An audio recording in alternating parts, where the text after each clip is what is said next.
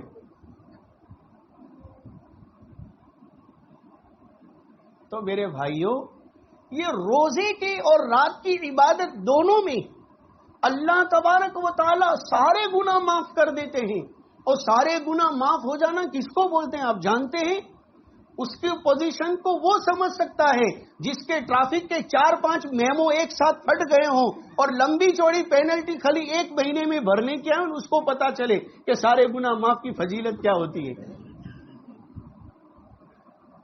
کبھی کبھی کیا ہوتا ہے، ٹریفک نیمن کا بھنگ ہوتا ہے نا، تو پھر وہ میمو آ جاتے ہیں، وہ اس کو بولتے ہیں لو لیٹر. لوگ بولتے ہیں گاڑی کی وجہ سے ہم پھوٹا ہاتھ ہے. تو ایسے اگر 4-5 فڑفڑیے آ جاوے ایک ہی مہینے میں اور آدمی کے پاس بھرنے کی کنڈیشن ہو کہ نہیں ہو، جان پہ تو سب کو ہی آتا ہے بھائی. اور پھر اگر کوئی یوں بولے کہ RTO میں اپنی اوڑکھان છે હું વાત કરી દઈશ તો એ લોકો સિસ્ટમમાંથી ડિલીટ કરી નાખશે. હલો વાત કરાવી દઉં છું સાહેબ હારે તમારી. تو آدمی کتنا خوش ہو جائے گا. اسے صرف ایک ٹریفک میں اگر آدمی ایک معافی پر اتنا زیادہ خوش اگر ہو جاتا ہے، اور مان لو کہ زندگی کے ہر شعبے میں ایسے 4-5 میمو آ گئے ہوں، تو کیا حالت ہو ہماری. اور پھر اگر وہ بولے کہ راجی راجی عبادت کری لے جو روزو راکھ جو અને રાજી ખુશીથી તરાવી પડજો આ બધા મેમા માફ. તો આદમી બોલે સાહેબ 20 રકાતની ક્યાં વાત કરું, છત્રી પડીને આવી ہے کہ نہیں. تو میرے بھائیوں، اللہ رب العزت نے بھی یہ شرط رکھی، یہ کنڈیشن رکھی ہے کہ جو آدمی رمضان کے روزے بھی اللہ کو راضی کرنے کے لیے خوشی خوشی رکھے اور جو رمضان کی راتوں میں عبادت بھی اللہ کو راضی کرنے کے لیے خوشی خوشی کرے، تو اللہ رب العزت کا وعدہ ہے، اللہ پوری زندگی پچھلی جو کچھ بھی اس نے اللہ کی نافرمانی کے لیے کیا تھا وہ سارا اللہ اپنا معاف کر دیتے ہیں. اس کو صرف فکر بندوں کی باقی رہے گی کہ مخلوق کا حساب کتاب جو باقی رہ گیا ہے وہ اب تم ادا کر لینا، میرا تو میں نے معاف کر دیا. اور جب اللہ اپنا معاف کر دیتے ہیں نا تو بندوں کا ادا کرنا آسان بھی بنا دیتے، یہ بھی یاد رکھنا. جب اللہ یوں کہہ دیتے نا کہ مارے آنے بخشش دیوانوں سے، تو یوں نہیں کرتے کہ ہوں تو معاف کری دے، پہلا نے جا تو ہاچا اتارے جاؤ جانے نہیں تو مارے کتنا ٹکا. ایسا نہیں کرتے اللہ تبارک و تعالی. جب اللہ کسی کے اوپر رحم نظر فرماتے ہیں تو خود کا بھی معاف کر دیتے ہیں اور بندوں کا معاف کرنا بھی ادا کرنا بھی اس پر آسان بنا دیتے ہیں. کتنی بڑی بشارت ہے، یہ ماہ مبارک کی فضیلت ہے. اللہ رب العزت اتنا بڑا اجر و ثواب اور اتنا بڑا معاملہ ہمارے ساتھ فرماتے ہیں. اسی لیے آپ وہ فضائل اعمال میں روایت پڑھیں گے کہ عید کے دن فرشتے اللہ تعالیٰ سے کہتے ہیں کہ یہ آپ کے بندے انہوں نے مزدوری کی، پورا مہینہ انہوں نے مزدوری کی، مہینہ پورا ہوا، اب بدلہ دینے کا وقت آیا ہے. تو اللہ فرماتے میرے عزت اور میرے جلال کی قسم، اے فرشتوں تم گواہ رہنا، میں نے ان سب کو معاف کر دیا ہے. اے میرے بندے بندیوں اپنے اپنے گھروں کو بخشے بخشائے واپس جاؤ. یہ اللہ کا معاملہ ہے. اس طرح اللہ رب العزت معاملہ فرماتے ہیں. یہ روزے کے مقاصد، یہ روزے کے پیچھے جو صفات ہیں وہ تب حاصل ہوتے ہیں جب بندہ مومن ایمان اور احتساب کے ساتھ ادا کرتا ہے. اگر یہ پکتا کھو کر پارا چڑھا کر روزہ رکھے گا تو تقوی کہاں آیا، غصہ آیا. یہ تو تقوی نہیں آیا، پرہیز والی صفت زندگی میں نہیں آئی. یہ تو دوسرے ہم سے پرہیز کرتے ہیں، ہمیں پرہیز کرنا چاہیے. یہ تو روزہ رکھتے ہیں تو دوسرے ہم سے پرہیز کرتے ہیں کہ آج چھٹا رہے جو ہاں بکائے روز ہو رہا ہے بکو سے. بولو کیا معاملہ ہے بھائی؟ پرہیز ہماری زندگی میں آنا چاہیے، اس کے بجائے پرہیز دوسروں کی زندگی میں آتا ہے. تو رمضان کے روزے اور رمضان کی رات کی عبادتیں یہ ہمیں اپنے آپ کو اپنی زندگی میں پرہیز پیدا کرنے کی دعوت دیتی ہیں کہ اپنی زندگی میں صفات پیدا ہو، اخلاق پیدا ہو اور اپنے آپ پر ایک کنٹرول پیدا ہو. کنٹرول کا دوسرا نام ہے اخلاق. اخلاق کی وجہ سے آدمی کنٹرول میں رہتا ہے اور اخلاق نہ ہو تو کنٹرول میں نہیں رہتا. تو روزہ یہ اپنی زندگی میں صفات پیدا کرنے کے لیے دیا گیا ہے. اور یہ جو محنتیں جو بزرگان دین نے جگہ جگہ پر قائم کر کے رکھی ہوئی ہیں، ان محنتوں کا مقصد بھی یہی ہوتا ہے کہ ان اعمال میں لگ کر، باتوں کو سن کر اور اس کے ذریعے سے حاصل ہونے والے تاثیرات کو اپنے دلوں میں پیدا کر کے ان کے اخلاق درست ہو جائیں اور ان میں صفات پیدا ہو جائیں۔ انہی مقاصد کے خاطر ہمارے بزرگان دین نے ان سلسلوں کو جاری فرمایا، اللہ نے ان کے دلوں پر اس کو کھولا ہے۔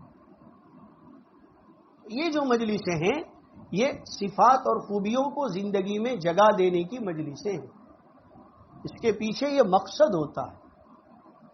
اور یہ بھی یہ صفات کا زندگیوں میں آنا، اخلاق کا زندگیوں میں آنا، ہماری زندگی کا کنٹرول میں آ جانا اور برائیوں اور بدیوں سے اپنے آپ کو بچا لینا، یہ بھی ان عظیم ترین مقاصد میں سے ہے جن مقاصد کی تکمیل کے خاطر اللہ رب العزت نے انبیاء کرام علیہم الصلوات والتسلیمات کے سلسلے کو انسانیت کی طرف جاری فرمایا۔ هو الذی بعث فی الامیین رسولا منہم، اس اللہ نے محض اپنے فضل اور کرم سے انسانیت پر رحم اور ترس کھاتے ہوئے ان نادانوں میں، ان ان پڑھ لوگوں میں انبیاءوں کے سلسلے کو جاری فرماتے ہوئے اپنا رسول بھیجا۔ یتلو علیہم آیاتہ، جن کے بنیادی مقاصد میں سے ایک یہ ہے کہ وہ قرآن کی آیتیں پڑھ پڑھ کر سناتے ہیں، ایک بار نہیں بار بار پڑھ پڑھ کر سناتے ہیں۔ پیغمبر قرآن پڑھ پڑھ کر سناتے تھے، الفاظ قرآنی سکھلاتے تھے، یاد کراتے تھے، اللہ کا کلام امت تک پہنچاتے تھے۔ یتلو علیہم آیاتہ ویزکیہم، ان کو کفر سے، شرک سے، بے راہ روی سے، غلط اخلاق سے، بدیوں اور برائیوں سے پاک اور صاف کرتے تھے۔ صرف پڑھا دینا یہ کافی نہیں، اتنا مقصد نہیں ہے، صرف سنا دینا یہ مقصد نہیں ہے، بلکہ اس پڑھے اور سنے ہوئے کو دل میں اتار کر دلوں کی کایا پلٹنا اور دلوں میں خوبیاں پیدا کرنا، دلوں کو پاک اور صاف کرنا، دل کی کیفیات کو پاکیزہ کیفیات بنانا، یہ مقصد تھا جس کے پیش نظر اللہ پاک نے انبیاء کرام کے سلسلے کو جاری فرمایا، اور اللہ انسانوں سے یہ چاہتے ہیں۔ صرف الفاظ نہیں چاہتے ہیں، صرف پڑھ لینا نہیں چاہتے، صرف سن لینا نہیں چاہتے، صرف سنا دینا یہ بھی نہیں چاہتے، اس سننے سنانے کے ساتھ ساتھ دلوں کی کیفیت میں تبدیلی پیدا ہو، دلوں کی کایا پلٹے، اندر میں ایمان اور صفات پیدا ہو، یہ مقاصد ہیں، یہ انسانیت کی تکمیل اس کے ساتھ وابستہ ہے۔ اگر یہ مقاصد اور یہ صفات زندگی میں نہیں آتے ہیں تو سمجھ لیجئے کہ انسان ابھی بھی گمراہی میں ہے۔ وَإِن كَانُوا مِن قَبْلُ لَفِي ضَلَالٍ مُبِينٍ، یہ خوبیاں اور یہ صفات، یہ بنیادی مقاصد جن کے خاطر اللہ نے انبیاء کے سلسلے کو جاری فرمایا، اگر یہ انسانیت میں نہیں ہے، اور جیسا کہ انبیاء سے پہلے یہ انسانیت میں نہیں تھی تو یہ کھلی ہوئی گمراہی میں ہے۔ اگر یہ نہیں ہے تو انسان کہیں نہ کہیں گمراہی کا شکار ہوتا ہے۔ الفاظ قرآنی کا علم ہو، اس کا ترجمہ بھی معلوم ہو، اس کی شریعت کے احکام اور مسائل بھی معلوم ہو، اس پر عمل بھی ہو، اس کے باوجود بھی اگر تزکیہ اور اندر کی صفائی نہیں ہوئی، ابھی بھی یہ کہیں نہ کہیں گمراہی میں ہے۔ باقی سارے دین کے ہونے کے باوجود بھی ابھی بھی یہ کہیں نہ کہیں گمراہی میں ہے۔ یہ مقاصد ہے، مقاصد شریعت کی بنیادی باتوں میں سے ہے، دین کے ان عظیم باتوں میں سے ہیں جن کے خاطر اللہ اسپیشلی انبیاء کرام کے سلسلے کو جاری فرماتے ہیں۔ اس کو معمولی یا زائد یا مستحب چیز نہ سمجھیں ہم، یہ مقاصد ہیں۔ اس لیے میرے بھائیوں، ہم ان مجالس سے یہ نیت لے کر جائیں کہ اپنی زندگی میں یہ خوبیاں اور یہ صفات جو بزرگان دین کے واسطوں سے ہم تک پہنچی، جو در حقیقت جناب نبی اکرم صلی اللہ علیہ وسلم کے قلب مبارک سے نکلنے والا فیض ہے، اس کو اپنے دلوں میں پیدا کریں گے، بسائیں گے اور اپنی زندگیوں کو خوبیوں سے آباد کریں گے۔ یہ مقاصد ہے، اس کے عزائم اور ارادے لے کر کے ہم جایا کریں گے، اور اسی کے خاطر ہم یہاں جمع بھی ہوں کہ لذت کان نہیں، لذت جان اور لذت دل ہمارے اندر میں پیدا ہو جائے۔ اللہ رب العزت ہمیں ان مجالس کی، مجھے بھی، آپ سب حضرات کو بھی صحیح معنوں میں قدر دانی کی توفیق عطا فرمائے، اور ان کے پیچھے جو خوبیوں اور جو صفات کے مقاصد ہیں، اللہ پاک میرے دل کو بھی، میری زندگی کو بھی اور آپ سب کو بھی اللہ تعالیٰ اس سے آباد اور شاداب فرمائے۔ وآخر دعوانا ان الحمد للہ رب العالمین۔ سبحان اللہ۔